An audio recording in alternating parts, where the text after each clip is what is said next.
Evening all student all here my channel to person. तो सभी श्रोताओं से मेरा शाम का नमस्कार और सभी श्रोताओं से मेरा विनम्र निवेदन है, चैनल पर हमारे नए हैं तो चैनल पर सब्सक्राइब करना, फॉलो करना ना भूलें।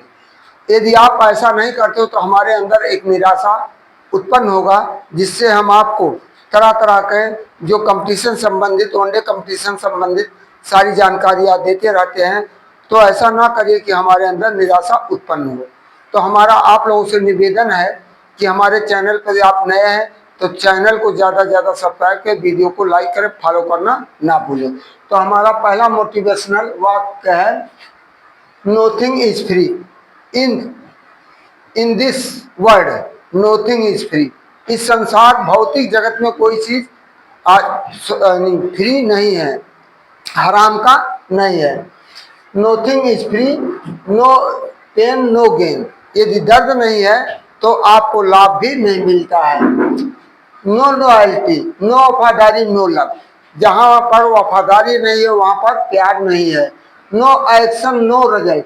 जब कार्य नहीं है तो उसका कोई परिणाम नहीं होगा। No discipline no glory. जब अनुशासन नहीं है तो आप चमकेंगे भी नहीं। No trust no friendship. यदि आप में विश्वास नहीं है तो आपकी मित्रता भी नहीं चल पाएगी। दूसरा, नो सेक्रीफाइस नो अपॉर्चुनिटी। यदि आप बलिदान अपने को सेक्रीफाइस नहीं करते हैं तो आपको सौभाग्य मौका नहीं प्राप्त होता है। नेवर गिव अप, छोड़िए मत, कभी छोड़िए मत। Today is hard today is hard tomorrow is will be verse. आज कठिन है तो कल खराब होगा। But the day after tomorrow will be sunshine. लेकिन डे आफ्टर, दिन बीतने के बाद कल, जो आने वाला कल होगा, उसमें आपका सूरज की तरह आप चमकेंगे। यदि आप अपने लक्ष्य पर निर्धारित रहते हैं, अपने लक्ष्य से, रास्ते से अडिग नहीं होते हैं। किस तरह हिंदी में स्वाभिमान से जीना है तो पढ़ाई करो, स्वाभिमान से जीना है तो पढ़ाई करो। शिक्षा ही इंसानों का सच्चा आभूषण है, जो जितने पिएगा उतने ही गुर्राएगा। तीसरा, चौथा है, कोयल अपनी भाषा बोलती इसलिए आजाद रहती है। कोयल अपनी भाषा बोलती इसलिए आजाद रहती है, पर तोता दूसरे की भाषा बोलता है इसलिए पिंजरे में जीवन भर कैद रहता है।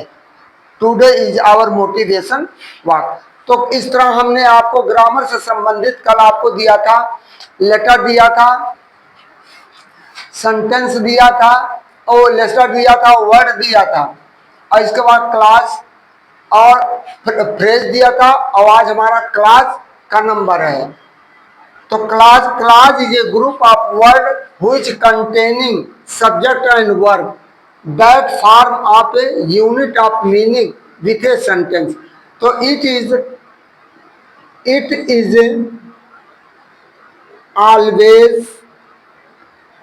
always found in compound sentence।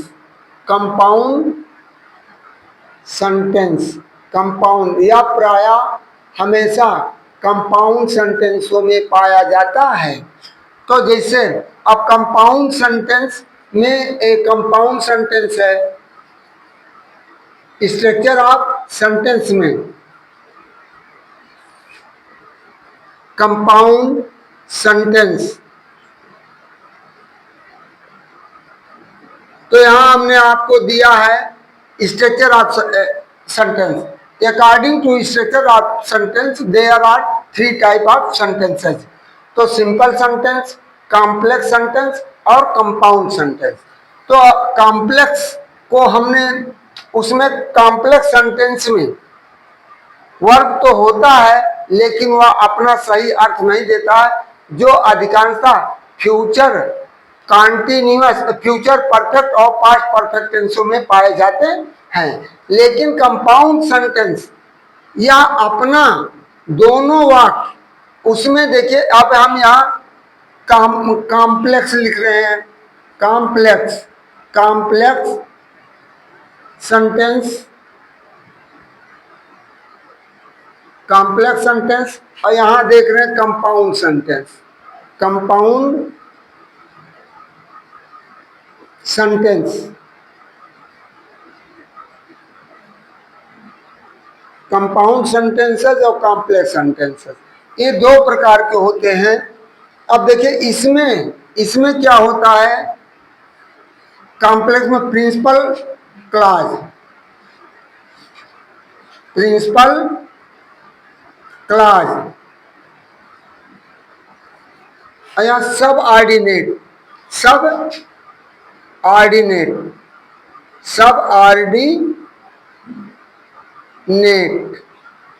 Subordinate clause,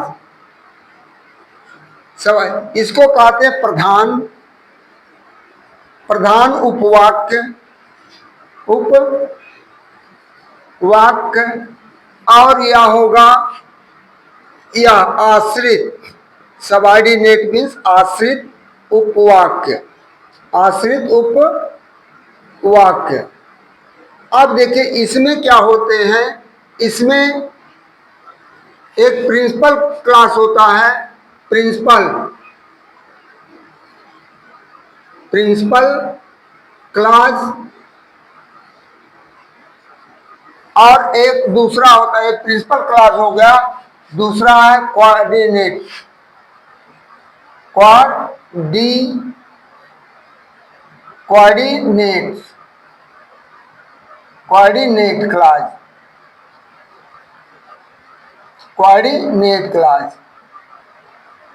ये देखा प्रधान उपवाक्य, प्रधान उपवाक्य, उपवाक्य, और यह होगा कोऑर्डिनेट, समान पदीय, समान पदीय,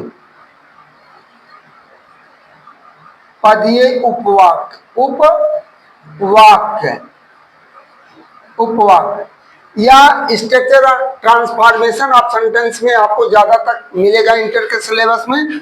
अब देखिए इसमें प्रिंसिपल क्लॉज, अब इसमें सबऑर्डिनेट और कोऑर्डिनेट हमने बताया है, सबऑर्डिनेट, प्रिंसिपल क्लॉज और सबऑर्डिनेट। अब देखिए ही हैड सेलेक्ट before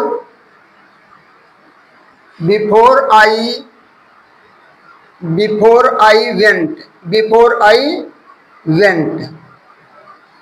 अब देखिए यह क्या होगा, यह आपका आश्रित हो गया, सबऑर्डिनेट क्लॉज हो गया या प्रिंसिपल क्लॉज हो गया। पहला उदाहरण, अब इस तरह दूसरा हम दे रहे हैं, they had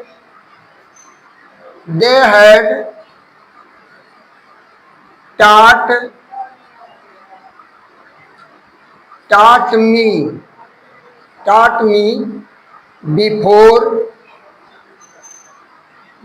you reached। अब इसमें भी देखिए before you reached। अब यहां तीसरा है हमारा, अब इसमें बिफोर आया है, she went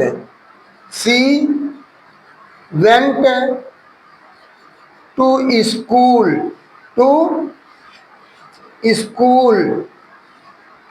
school after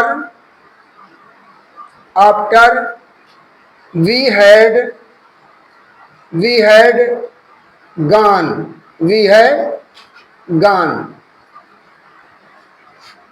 तीन एग्जाम्पल आप देखिए, इसमें कह रहा है he had slept before I went, मेरे जाने से पहले वह सो चुका था।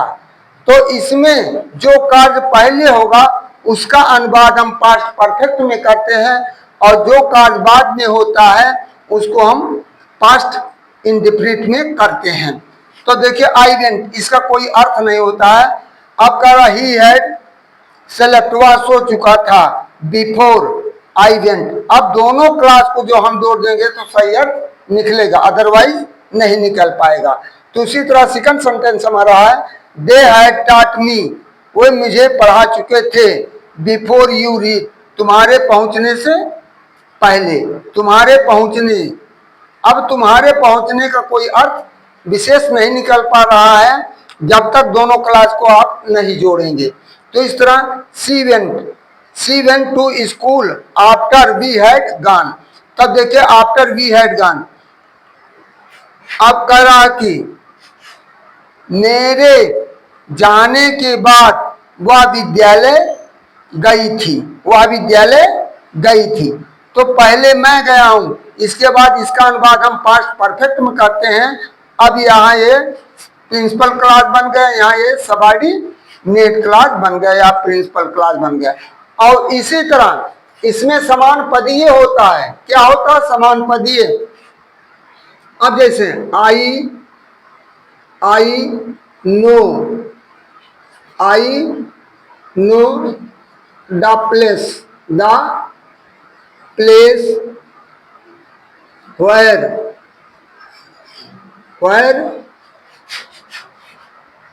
where he was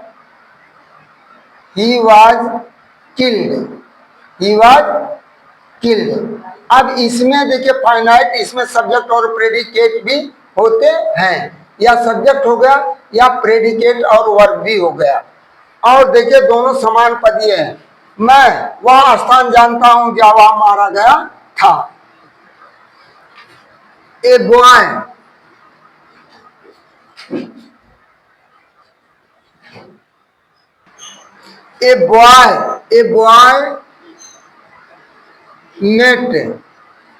met to me who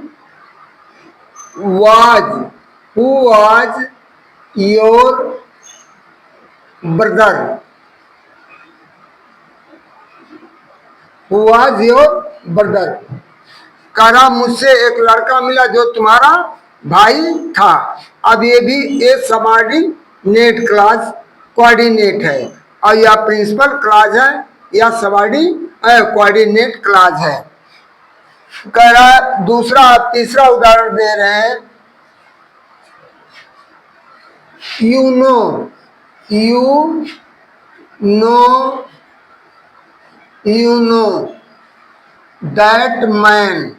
that man who has